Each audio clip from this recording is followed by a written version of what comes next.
If you feel invisible online, then this video is going to help you. So a lot of artists feel the same thing. When you're posting online, you're hoping that someone sees it, you're hoping to get engagement or likes or follows or anything like that, and nothing is really happening. You're not really feeling seen. And I know I've been there. I've had that happen to me, especially at the beginning of my career when I didn't really know what I was doing and I was just aimlessly posting and wondering why it wasn't working. I thought posting was just enough. I wasn't really thinking about it deeper than that. So you don't actually need to be loud to get noticed. You need to be clear, and that's something that I discovered. You don't need to be the most outrageous pet portrait artist or post crazy things or be trendy or be entertaining to get commissions. You can be yourself, be authentic, just be you. And I know you probably hear that a lot, but that's why it works, because you are your unique selling point in your art business. No one is you, no one can draw like you, no one can sell like you, no one can speak like you, no one has the same passions and ideas as you. So you're the unique selling point in your business, and it's all about showing that to its full potential so clients can see it, so people can be attracted towards it, rather than doing the next craze, the next trend, copying what everybody else is doing. That won't help you. You need to do things that show your art in its best light and showing you in your best light as well.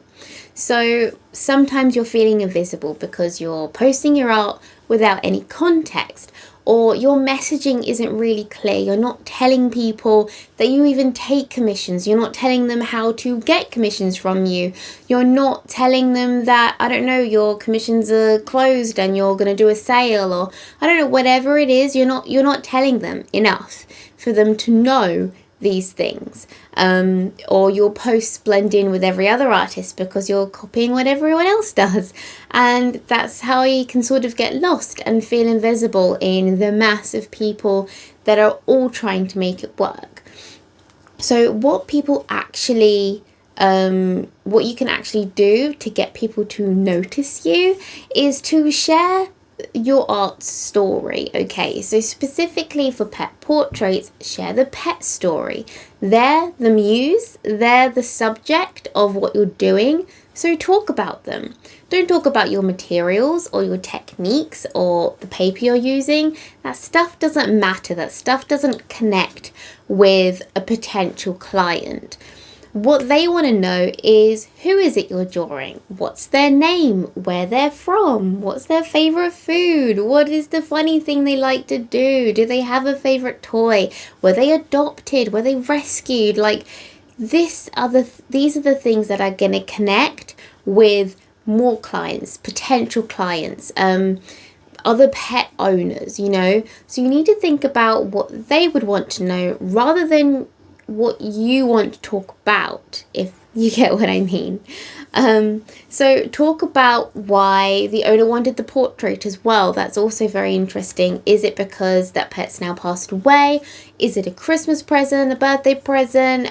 Is it because they want to memorialize them? Like, what are the reasons behind it? Because also those reasons will help potential clients understand that as well. So every time I post about my pet portrait commissions, specifically on Facebook, I get a lot of my commissions through Facebook. So I keep Facebook to more of my target audience of pet portrait commissions. Instagram, I like to keep to trying to speak to artists like you, like on YouTube. So YouTube and Instagram is mainly I'm speaking to artists. Facebook, I'm speaking to potential clients. Website, I'm speaking to potential clients. So my language and the things that I talk about are very different. So on Facebook, I like to talk about the pet itself.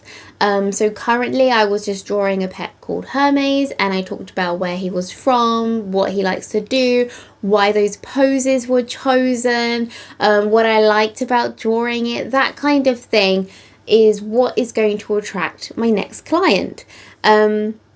So it's really important for me to explain those things, not only about the pet, but what I like about the pet, what I like drawing about the pet, what interests me about the drawing, what interests me about the client, why I'm so excited about doing this pet portrait. That's what my potential clients want to know. That's what I have found to get more commission sales. By talking about those things, those things are easier to connect with potential clients than what kind of paper I was using.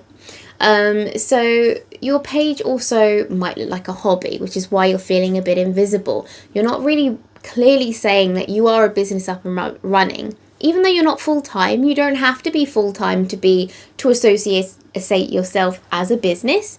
You can be part-time. I started off part-time. I was doing a PhD and I was taking commission requests. But I was still very professional. I was still very clear. I was still very showing that I was a business, that I was up and running. I'm a business that you can count on, that is reliable, that is consistent, that's trustworthy. And that's how I was presenting myself, even though I was a hobby, because I was doing it part-time. It wasn't my full income when I first started out. So really think about that when you're posting. Like, are you being clear with your offerings? Are you being clear with your pricing? Do you have a bio? In your bio, does it clearly say that you take pet portrait commissions, you do custom pet artwork? Make these little things do matter. Like, clients will look at this and see, do they feel professional? Have a research on other businesses. Like, how do they speak to potential clients? How do they word their bio? How do they word their captions, their call to actions? Like, what are they saying in a way that makes them sound professional, that makes them sound like a business? And that's mainly what you need to try and implement when you're creating your social media profiles and your pages and your posts and your websites and any other avenue that potential clients are going to see. They all need to feel professional and well thought out.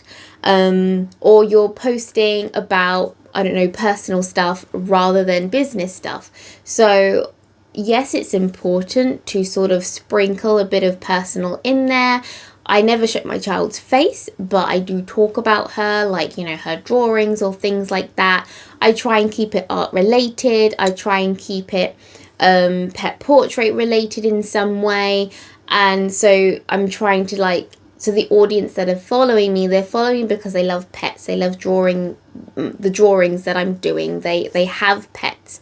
So I really try and focus on everything that I post is related to that, to engage them, to make them more excited to see my posts, rather than random stuff that they might not engage and probably unfollow me on. So make sure that you're not hiding the most important bits, like, who you're speaking to, your prices. Have a highlight on your social media page that says prices, so people can click it and they can see your prices. It's very easy. You don't even need a website. I didn't have a website for the first year of my pet portrait business. I did everything through Facebook and Instagram. Collecting payments through PayPal, that kind of thing. And then I invested in a website, because they can be pricey, especially if you don't want watermarks and all that kind of stuff that comes with free websites like Wix. So you want to make sure that you are being very clear as to what you're offering as an artist, so potential clients can see that when they go on your profile. So some simple ways that you can stand out is to, again, speak about the pet. Tell them, this is Bella, blah, blah, blah.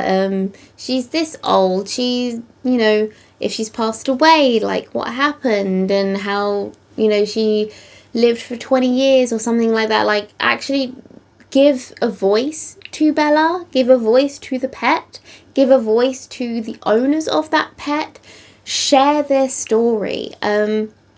Use your platform. That's how you can think of it. Using your platform to give a voice to the pet that you're drawing and to share their story. So not only will they be memorialized by the portrait itself hanging in the client's home, but also on your platform, on your social media posts. You know, forever it's going to be there for people to see, for people to comment on and like and that kind of thing.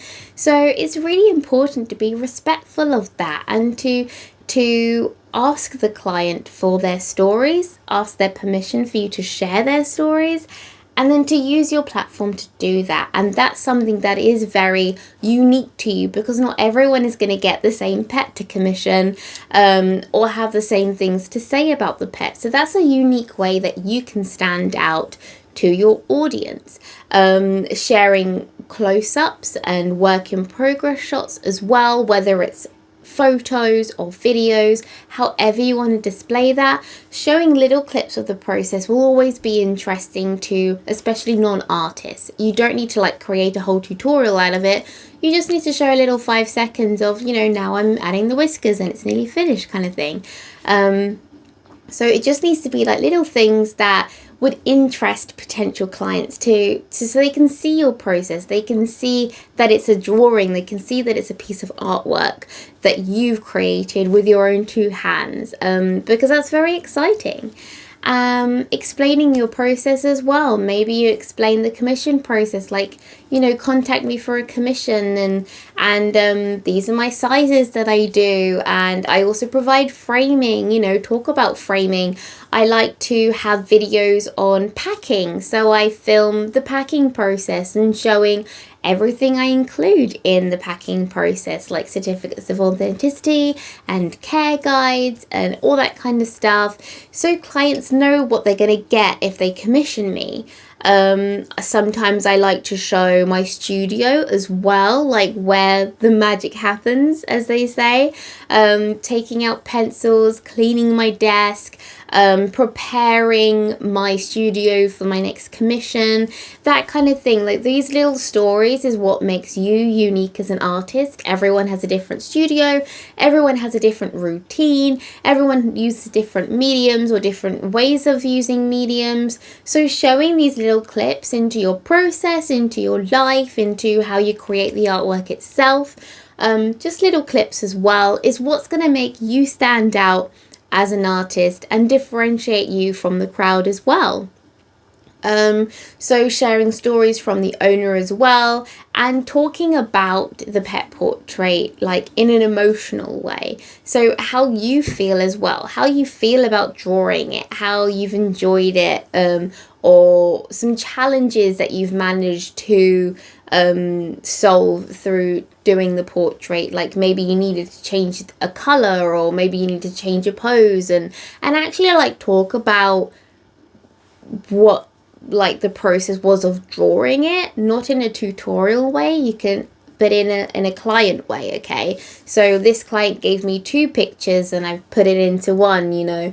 This is a family portrait of cats, so I've taken 5 different pictures that the client's given me and I've drawn them all on the page, like that kind of thing. Like, those kinds of processes is what I'm talking about, of what other clients will be interested in, because you're showing them, you're visualizing, you're helping them visualize what they could possibly get if they commissioned you.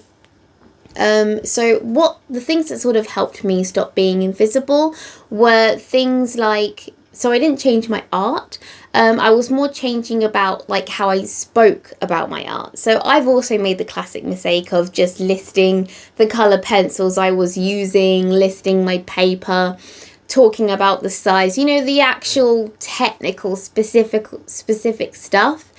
And that didn't get me more commission clients. That got me more artist followers, but not more commission followers. So I've also made that mistake. And now whenever I talk about the pet, I always just talk about the actual pet itself and talk about my drawings from the client's perspective.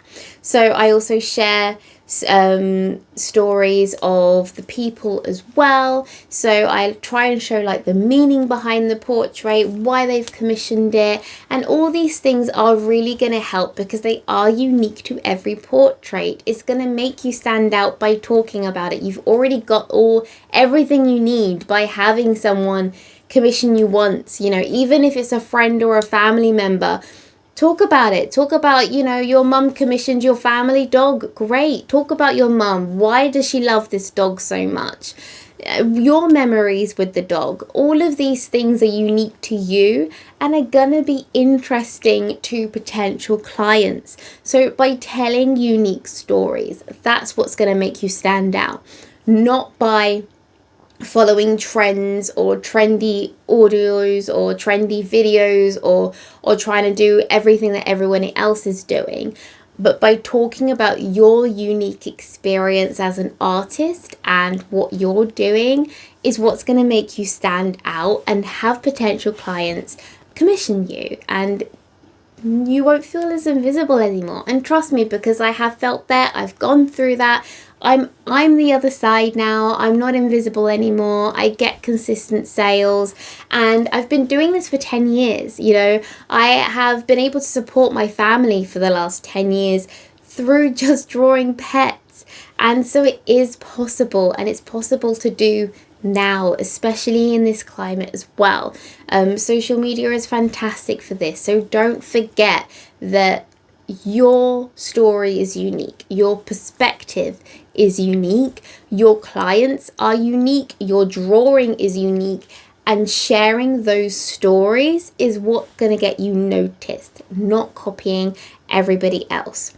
If you want to know more about marketing your artwork and getting more consistent sales, growing your pet portrait business, whether you want to keep it as a hobby or have it as a full-time business like I do, then you can now download your free brochure to the Business of Pet Portraits course that I spent the last 2 years making for artists exactly like you. It teaches you everything that you need to know. There is no more second guessing.